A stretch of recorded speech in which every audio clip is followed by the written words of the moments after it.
Before jazz filled New Orleans, before modern highways crossed Louisiana, and before millions of visitors arrived each year to experience the culture of the Gulf South, families across Louisiana relied on recipes shaped by French settlers, Spanish influences, river towns, fishing communities, and generations of Cajun and Creole cooking. Some of those recipes became legends.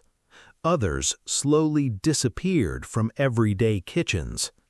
Tonight, we're traveling back to old Louisiana to explore 5 forgotten recipes that helped shape one of America's most unique food cultures.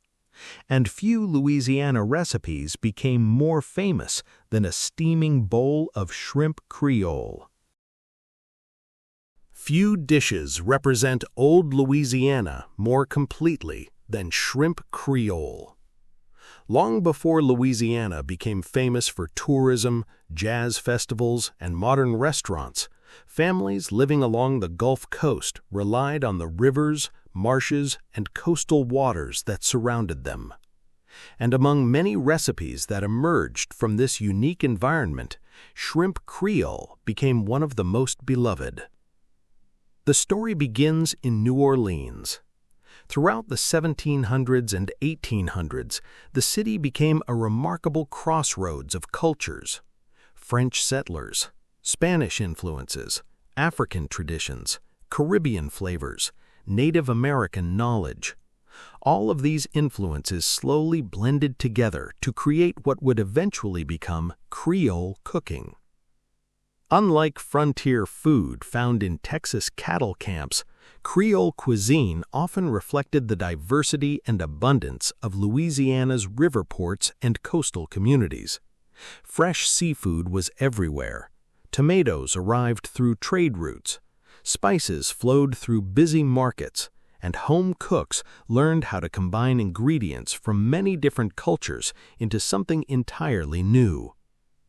Shrimp Creole became one of those creations. At its heart, the dish was simple.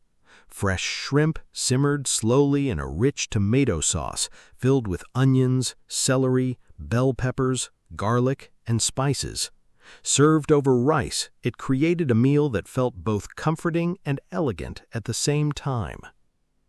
Over the years, shrimp Creole appeared everywhere across Louisiana. Family kitchens, river towns, New Orleans restaurants, church gatherings, holiday celebrations, and Sunday dinners shared among relatives gathered around large tables. The aroma became unforgettable. Onions softening in butter, garlic filling the kitchen, tomatoes bubbling gently while shrimp cooked in the sauce. For many Louisiana families, that smell meant home. Unlike many forgotten recipes, shrimp Creole never disappeared completely. But the slower homemade versions once prepared by grandparents and great-grandparents have become increasingly rare.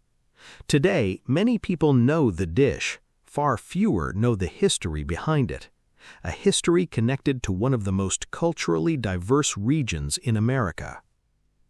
To recreate traditional shrimp Creole today, you would need shrimp, onions, celery, bell pepper, garlic, tomatoes, tomato sauce, paprika, cayenne pepper, thyme, salt, and black pepper.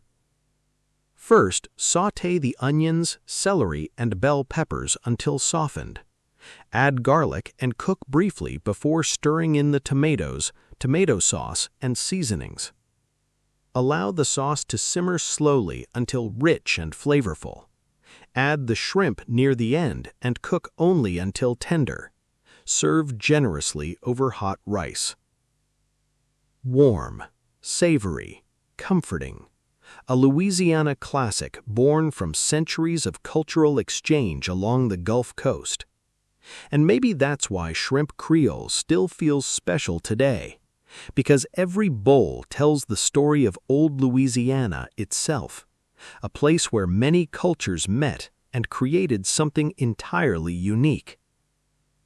But while shrimp Creole became famous in New Orleans and along the Gulf Coast, another Louisiana recipe became so common that entire generations grew up eating it every Monday. Few recipes are deeply connected to everyday life in old Louisiana than red beans and rice. Unlike grand holiday meals or elaborate restaurant dishes, red beans and rice became famous because it was simple, affordable, and capable of feeding entire families with very little expense. For generations, it was considered one of the most dependable meals in Louisiana. And perhaps nowhere was that tradition stronger than in New Orleans. The story of red beans and rice stretches back to the 19th century, when many families followed routines that seem unusual today. Monday was often laundry day. Before modern washing machines, doing laundry required hours of physical work.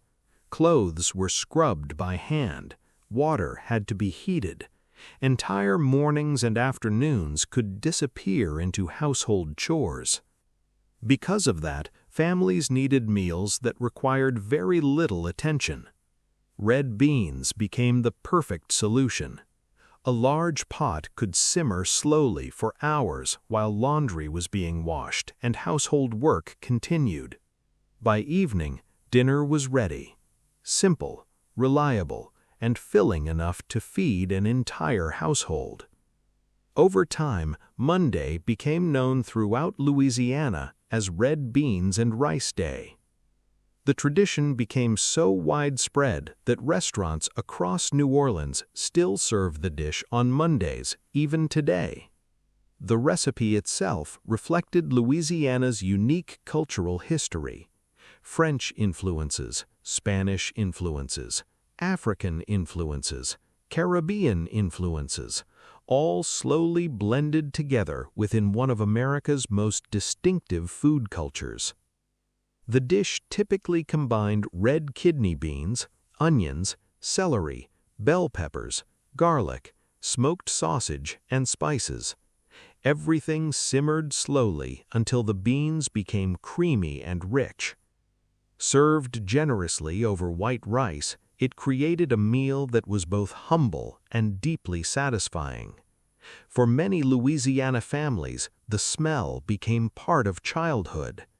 A pot bubbling gently on the stove, rain falling outside, relatives gathering for supper after a long day, the aroma of smoked sausage and vegetables filling the house. Unlike many forgotten recipes, red beans and rice remains popular today. But the slower, homemade versions once prepared by grandparents have become less common as modern life grows busier. And yet the tradition survives, because some recipes are too closely tied to family memories to ever disappear completely. To recreate traditional Louisiana red beans and rice today, you would need red kidney beans, smoked sausage, onions, celery, bell pepper, garlic, bay leaves, thyme, salt, black pepper, and cooked white rice. First, soak the beans overnight. Cook the sausage until lightly browned before adding the vegetables. Add the beans, seasonings, and enough water to cover everything. Allow the mixture to simmer slowly for several hours until the beans become creamy and rich. Serve generously over hot white rice. Rich, smoky, comforting. A Louisiana classic that transformed a simple Monday meal into one of the most beloved traditions in Southern cooking. And maybe that's why red beans and rice still feels timeless today.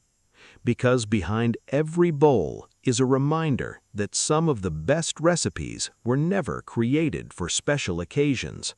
They were created for everyday life. But while red beans fed Louisiana families week after week, Some recipes were created from the incredible abundance of vegetables that grew across the farms, gardens, and river communities of old Louisiana. Few forgotten Louisiana recipes capture the agricultural history of the region better than Maque Choux. Today, many Americans have never heard of it, but for generations, this colorful dish appeared on dinner tables across rural Louisiana, where fresh vegetables often came directly from backyard gardens, family farms, and fertile land surrounding the Mississippi River. The origins of Maque Choux stretch back centuries. Long before Louisiana became part of the United States, Native American communities cultivated corn throughout the region. When French settlers arrived, they encountered local ingredients and cooking techniques that would eventually influence generations of Louisiana cuisine. Over time, Native American traditions blended with French, African, Spanish, and Creole influences. The result was Maque Choux, a simple dish built around one ingredient that thrived in Louisiana's warm climate: corn. Unlike many frontier meals that focused heavily on meat, Maque Choux celebrated fresh vegetables, sweet corn, bell peppers, onions, tomatoes, and sometimes cream or butter to bring everything together.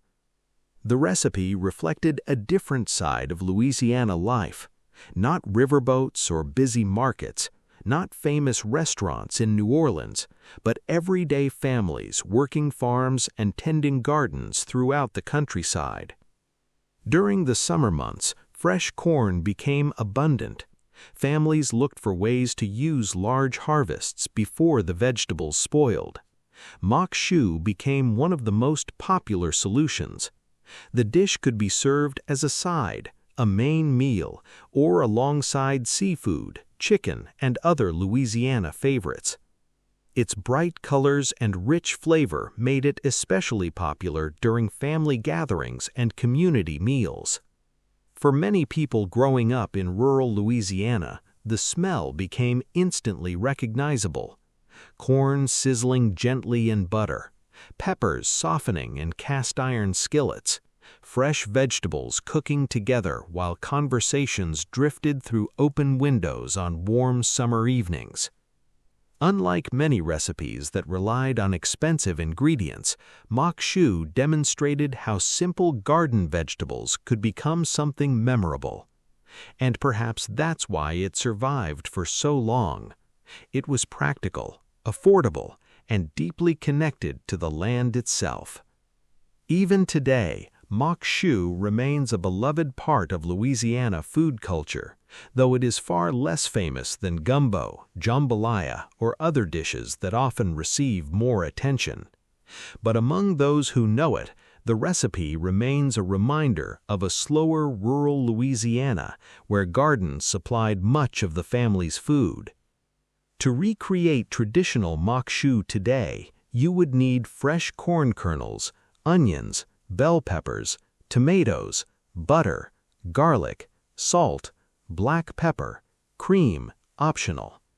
First, melt butter inside a large skillet.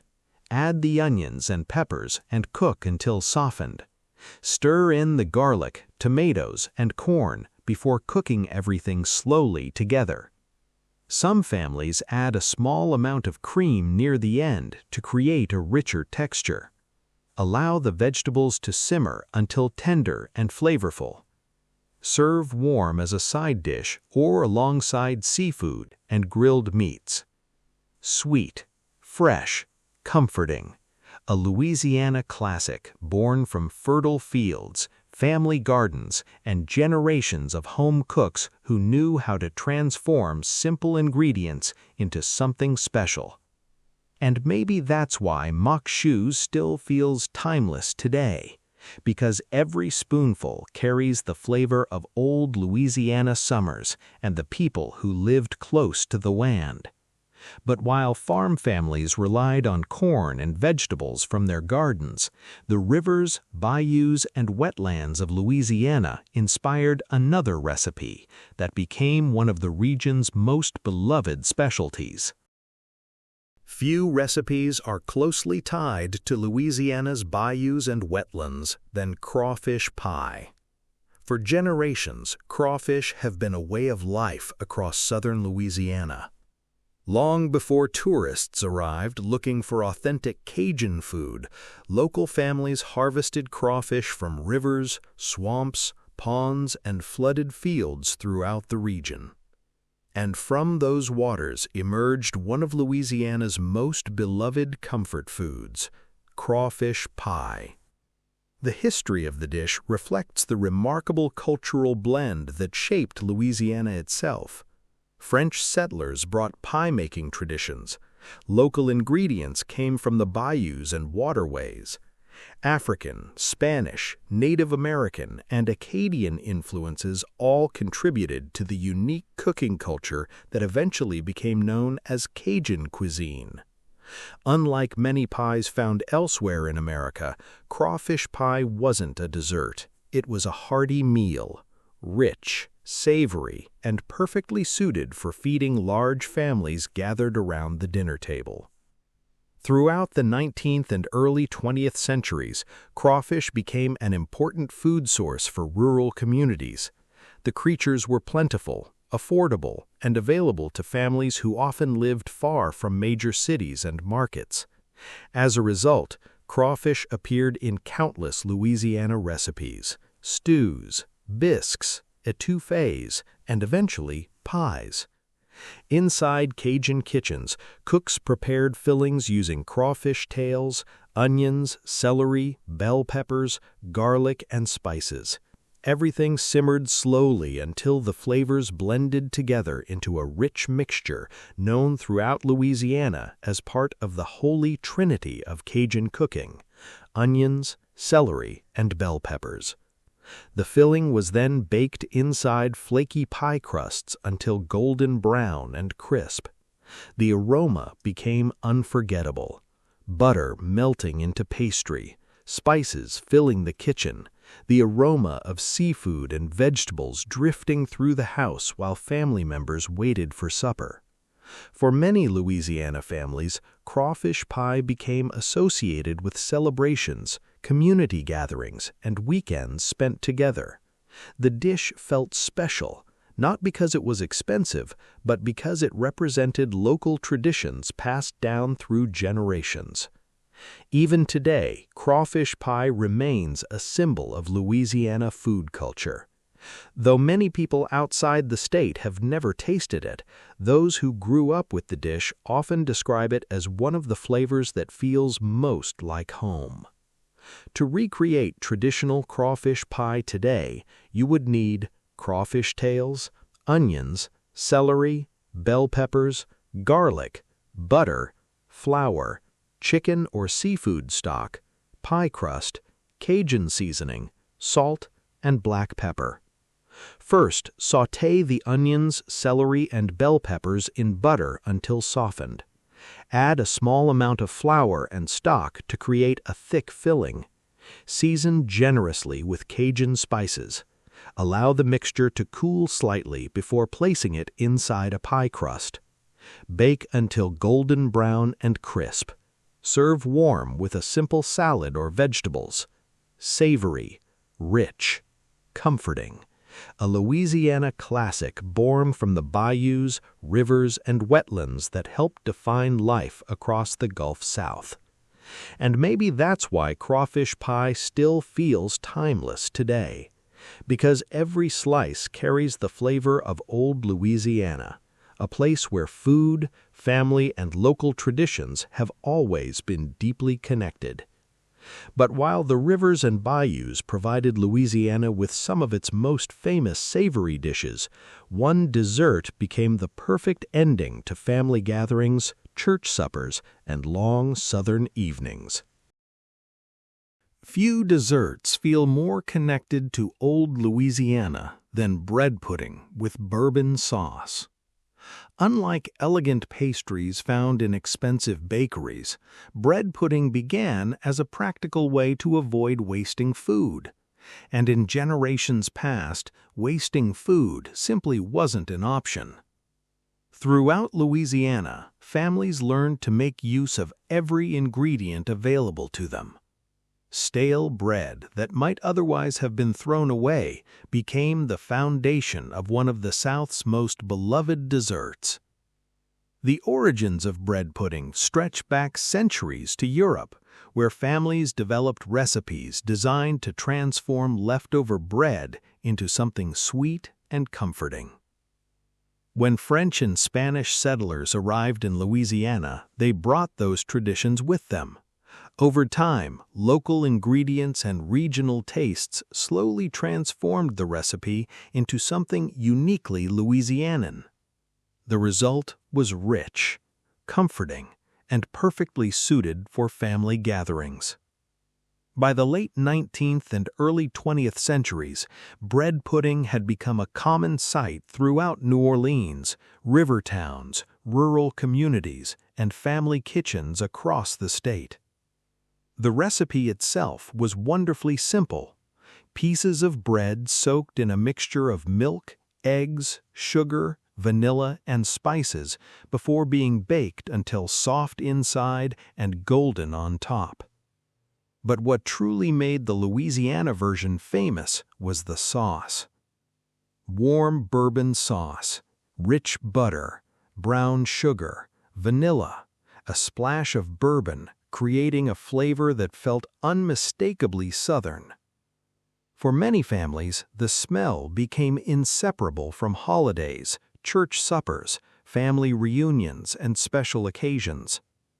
Fresh pudding baking in the oven, coffee brewing nearby, conversations filling the dining room while relatives waited for dessert. Unlike many modern desserts designed mainly for appearance, bread pudding focused entirely on comfort. It wasn't fancy, it didn't need to be. It simply tasted like home. Even today, Louisiana restaurants continue serving bread pudding, especially in New Orleans, where it remains one of the city's most iconic desserts. But many of the slower homemade versions once prepared by grandparents have become increasingly rare. And yet the recipe survives because some desserts carry more than flavor. They carry memories. To recreate traditional Louisiana bread pudding with bourbon sauce today, you would need, for the pudding, day-old bread, milk, eggs, sugar, vanilla extract, cinnamon, raisins if optional. For the bourbon sauce, butter, brown sugar, cream, vanilla, and bourbon. First, tear the bread into small pieces and soak it in milk. Add eggs, sugar, vanilla, cinnamon, and raisins before mixing thoroughly. Pour the mixture into a baking dish and bake until golden brown and set. For the sauce, melt butter with brown sugar and cream before adding vanilla and bourbon. Allow the sauce to simmer gently until smooth. Serve the warm pudding generously covered with bourbon sauce. Sweet, rich, comforting. A Louisiana classic that transformed simple leftover bread into one of the South's most beloved desserts. And maybe that's why bread pudding still feels timeless today. Because every spoonful carries the warmth of family gatherings, old kitchens, and generations of Louisiana cooks who knew that the best recipes were often the simplest ones. Many of these old Louisiana recipes have quietly faded from everyday life. Some survive only in handwritten family cookbooks, church recipe collections, and the memories of people who still remember a different Louisiana. A Louisiana of riverboats, bayous, fishing communities, family gardens, and kitchens filled with the aromas of slow-cooked meals. But together, these recipes tell the story of one of America's richest food cultures, a place shaped by French, Spanish, African, Caribbean, Native American, Cajun, and Creole influences that blended together over generations to create something entirely unique. And maybe that's why these forgotten Louisiana recipes still feel comforting today. Because behind every bowl of shrimp Creole, every pot of red beans and rice, every spoonful of Maque Choux, every slice of crawfish pie, and every serving of bread pudding is a reminder that food is more than ingredients. It's history, it's family, and it's the stories we pass from one generation to the next.